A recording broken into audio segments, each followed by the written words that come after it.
Hello everyone, आज मैं आपको class 11 chapter 1 the living world जीव जगत पार्ट 5 लेके आई हूँ। चलिए स्टार्ट करते हैं। अब देखिए, मैंने आपको पार्ट 4 में गति मूवमेंट के बारे में बताया था। अब मैं बताऊंगी 9 श्वसन रेस्पायरेशन के बारे में कि श्वसन कैसे होता है, रेस्पायरेशन कैसे होता है। जीवधारियों में श्वसन प्रत्येक समय होता है। आप भी ये प्रत्येक समय मतलब हम लोग क्या है, मतलब सेकंड में सांस लेते ही रहते हैं। आप सांस अभी भी आप सांस परमानेंट लेते रहते हो। तो इस प्रक्रिया में जीव वायुमंडल से क्या करते हैं, जो वायुमंडल से क्या करते हैं, ऑक्सीजन लेते हैं, ठीक है, कार्बन डाइऑक्साइड बाहर निकालते हैं। जब हमने सांस ली, क्या सांस लेते हैं और सांस को फिर एकदम से बाहर निकालते हैं। तो क्या है, वायुमंडल से हमने सांस ली और कार्बन डाइऑक्साइड को क्या करा, बाहर निकाल दिया। कार्बन डाइऑक्साइड को हम बाहर अंदर नहीं रख सकते हैं अपनी बॉडी के अंदर। अगर अपनी बॉडी के अंदर रखेंगे तो हमें तुरंत हम लोग बीमार हो जाएंगे और हमारे जो ऑर्गन्स है वो डैमेज हो जाएंगे। इसलिए हम कार्बन डाइऑक्साइड को अपनी बॉडी के अंदर ज़्यादा देर तक नहीं रख सकते हैं। तो हम लोग क्या करते हैं, श्वसन की प्रक्रिया चालू रखते हैं। सांस ली और कार्बन डाइऑक्साइड को बाहर निकाला। अब देखिए C6H12O6 + 6O2 रिएक्शन ऑक्सीडेशन हुआ। 6CO2 + 6H2O 6 + 73 kilo calorie.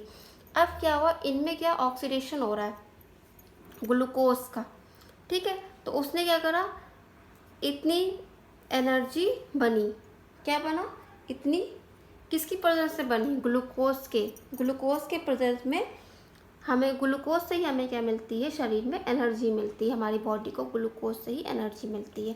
जब आप बीमार हो जाते हो तो आपको क्या करते हैं, कुछ ग्लूकोज, कुछ ऐसा मीठा या शुगर वाला कुछ ऐसा चीज़ें खिलाई जाए जिससे आपकी बॉडी में एनर्जी आए। तो ग्लूकोज से ही क्या होती है, आपकी बॉडी को एनर्जी मिलती है। ग्लूकोज का ऑक्सीडेशन होता है किसकी प्रेजेंस में, ऑक्सीजन की प्रेजेंस में। ग्लूकोज का जो ऑक्सीडेशन होता है किसकी प्रेजेंस में होता है, ऑक्सीजन की प्रेजेंस में होता है। अब देखा होगा आपने कि आप बहुत तेज़ दौड़ने लगते हो, अचानक बहुत तेज़ हम लोग दौड़ रहे, रनिंग कर रहे हैं और रनिंग करते करते हम बहुत थक जाते हैं। थकने से क्या होता है, हमारे शरीर में बहुत सारी ऊर्जा जो होती है खर्च हो जाती है। अब उसमें क्या होता है, जो ऊर्जा में उत्पादन होता है उसमें जो लैक्टिक एसिड बन जाता है। लैक्टिक एसिड बनने से क्या होता है, हमारी बॉडी में पेन होने लगता है। पेन होने के कारण हमारे बॉडी के अंदर जो कैलोरी होती है वो खर्च हो गई होती है। तो कुछ कितनी कैलोरी बचती है, 28 किलो कैलोरी बचती है हमारी बॉडी में। तो सोचिए कितना जब हम बहुत तेज़ वर्क करते हैं तो हमारी सांसें बहुत तेज़ चलने लगती है, फूलने लगती है, इसलिए हम लोग बैठ जाते हैं, थक जाते हैं, ठीक है। अब देखिए आगे, इस प्रक्रिया में कार्बोहाइड्रेट, फैट्स, प्रोटीन का ऑक्सीडेशन होता है और ऊर्जा मुक्त एनर्जी रिलीज हो जाती है। क्या होता है, कार्बोहाइड्रेट, फैट एंड प्रोटीन का क्या होता है, ऑक्सीडेशन होता है। मतलब कार्बोहाइड्रेट है, फैट है, ये सब चीज़ें क्या है, बहुत इंपॉर्टेंट चीज़ें हैं। अगर आप ये नहीं लोगे तो आपकी बॉडी में एनर्जी नहीं रहेगी और जो खर्च हो जाती है वो क्या होती है, एनर्जी रिलीज हो जाती है। आपकी बॉडी के अंदर किलो कैलोरी में 40% एटीपी बन रही है, ठीक है। अब 60% जो बेकार चीज़ें वो क्या हो, एग्जिट बाहर निकल जाती है, रिलीज हो जाती हैं, ठीक है। अब श्वसन की क्या होता है, इसको बोलते हैं अपचयी अभिक्रिया से कैटाबॉलिक रिएक्शन बोलते हैं। क्या करते हैं ये कैटाबॉलिक रिएक्शन होती है, जो ऊर्जा मुक्त होती है, क्या होती हैं, ऊर्जा मुक्त होती हैं। अब जो आपकी एनाबॉलिक रिएक्शन होती है वो क्या होती है, इस पर क्या होता है, ऊर्जा खर्च होती है, ठीक है। अगर आपसे कोई पूछे हम सांस क्यों लेते हैं, तो ग्लूकोज के ऑक्सीजन के लिए, जिससे हमें शरीर में एनर्जी मिलती है, ठीक है। अब आगे देखिए, इतना समझ में आ गया होगा आपको। अब देखिए पोषण जिसको हम बोलते हैं न्यूट्रिशन। जीव द्रव के निर्माण के लिए, जीवधारियों के विकास के लिए भोजन की आवश्यकता होती है, ठीक है। जीव द्रव के निर्माण के लिए, जीवधारियों के विकास के लिए भोजन की आवश्यकता होती है। भोजन का निर्माण अथवा लेना ही पोषण कहलाता है, ठीक है।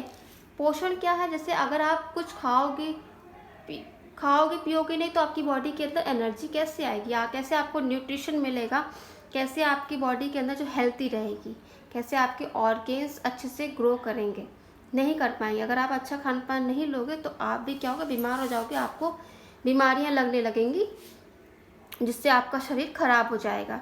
तो क्या है, न्यूट्रिशन बहुत ज़रूरी है, आपको न्यूट्रिशन लेना चाहिए। अब पोषण क्या है, दो भागों में विभाजित है, स्वपोषी ऑटोट्रॉफ और परपोषी हेटेरोट्रॉफिक।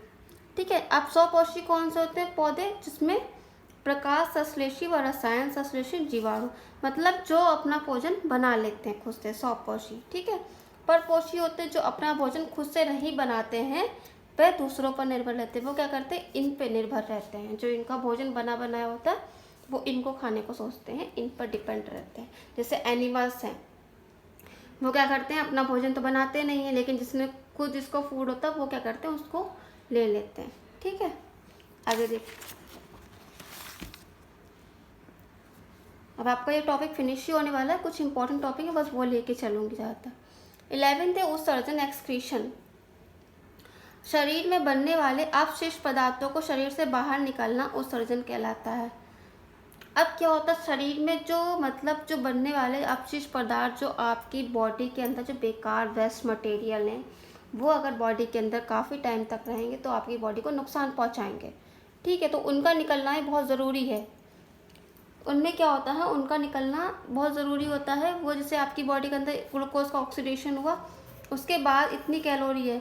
अब इतनी कैलोरी जिसमें क्या होता है, कुछ कैलोरी जितनी होती है वो बाहर, जो बेकार चीज़ें होती हैं वो बाहर निकल जाती हैं, रिलीज हो जाती है एनर्जी। ठीक है, जैसे आपके यूरिन के ज़रिए, आप मोशंस के ज़रिए आप पे क्या होता है, जो आपके वेस्ट मटेरियल होते हैं, टॉक्सिन्स होते हैं, वो आपके निकल जाते हैं। उत्सर्जन की प्रक्रिया सिर्फ सजीवों में ही होती है। जितनी भी लिविंग थिंग्स होती हैं उनमें ही क्या होती है, उत्सर्जन की प्रक्रिया होती है। अगर उत्सर्जन की प्रक्रिया नहीं होगी तो आप क्या होगा, आपको तो बीमारियाँ लगती रहेगी, आपको पेट जो है वो क्या होगा, डाइजेशन बेकार हो जाएगा, आपका तो पेट फूल जाएगा, सारे जितने वेस्ट मटेरियल्स आपके इकट्ठे चलेंगे, आपकी डेथ हो जाएगी, है ना। तो क्या होता है, एक्सक्रीशन का होना भी बहुत ज़रूरी है। बॉडी में सभी वर्ग जो हैं अपने अकॉर्डिंग वर्क करते हैं। एक्सक्रीशन अपने अकॉर्डिंग उत्सर्जन करता है। जो आपकी बॉडी के अंदर बहुत सारे बेकार वेस्ट मटेरियल हैं, जहरीले पदार्थ हैं, कुछ अपने ऐसा वैसा खा ले जो ख़राब है, नुकसानदायक है, वो भी क्या करता है, कुछ आपके वेस्ट मटेरियल होता है, बाहर टॉक्सिन्स निकल जाते हैं यूरिन के ज़रिए। ठीक है, कुछ आप पानी लेते, लिक्विड लेते, उसके ज़रिए वो बाहर निकल जाता है। ठीक है, अब देखिए जैव विविधता, बाकी मैं नेक्स्ट वीडियो में बताऊंगी, शॉर्ट में बता देती हूँ। 1.7 से 1.8 मिलियन जीवों की जातियाँ वर्गीकृत की जाती हैं। ठीक है, इसमें क्या होता है, 1.7 से लेके 1.8 मिलियन जीवों की जातियाँ वर्गीकृत, मतलब जितनी भी स्पेशीज़ होती हैं, एनिमल्स, प्लांट, क्या करते हैं, डिवीज़न किया गया है, उनको बांटा गया है। ठीक है, अब हम बात आप सोचिए कि हम लोग पहचान पाएंगे अगर आपको सब स्पीशीज़ को मिक्स करके रख दें। ठीक है, सारा सामान को, जैसे आप एक कोई क्लासरूम है, सारे बच्चों को मिक्स करके हम बैठा दें तो हम पहचान ही नहीं पाएंगे कि बच्चा कौन से क्लास का है, नहीं पहचान पाएंगे ना। तो उसके लिए हमें क्या करता है, डिवीज़न करना पड़ता है, और क्लास वाइज क्लास हमको बच्चों को डिवाइड करना पड़ता है। जैसे क्लास 1 है तो क्लास 1 के बच्चे अलग बैठेंगे, क्लास 2 के, तो हम लोग नेम वाइज उसको क्या करते हैं, डिवीज़न करते हैं। तो इसी तरह जो एनिमल्स हैं, प्लांट्स हैं, उनका भी डिवीज़न होता है। कितने प्लांट्स हैं आपके, किसकी कितनी स्पेशीज़ हैं, कितनी किसकी जातियां हैं, एनिमल्स भी कितनी स्पेशीज़, कितनी जातियां हैं, उनका भी डिवीज़न इसमें हुआ है जैव विविधता, बायोडाइवर्सिटी में। वर्गीकरण विज्ञान, टैक्सोनॉमी का मतलब है कि प्रयोग किए जाने वाले सिद्धांतों, विधियों का अध्ययन करना। जो भी इसमें प्रयोग किए गए हैं सिद्धांत, उनका क्या है, उनकी विधियों का अध्ययन करना ही टैक्सोनॉमी है। आपको ये वीडियो कैसा लगा प्लीज़ कमेंट बॉक्स में बताइएगा। बाकी का वीडियो आपको नेक्स्ट वीडियो में अपलोड हो जाएगा। Thank you so much.